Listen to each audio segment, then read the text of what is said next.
demande aux journalistes, parce que c'est pas des journalistes, c'est des journalistes d'un niveau plus bas que le niveau.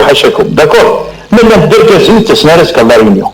Plutôt la conférence de presse. Mais le Belkacemi, أنا نخدم مكشف مليان من niveau de l'aéroport et par rapport مثلا في المكتب في la coupe de la CAF 5 juillet maintenant بالعباد ما سانشي تحت النفوذ تسمع اسمح حوايج جاري بس وانا نرجع كل يوم شكل اسمح هيك انا كل يوم شكل الله السؤال ما تصدق خاطر فينا جوست مون ايدي قلت بعد سميتها شحال يقول غير دونك نايف اول سنزكا كلنا مثلا سام votre message سام l'outil pour faire une transmission en direct de cette conférence de presse وقلنا نوضح دسنا نحاول جرب دسنا خويا نساعد le nécessaire pour suivre la conférence et voilà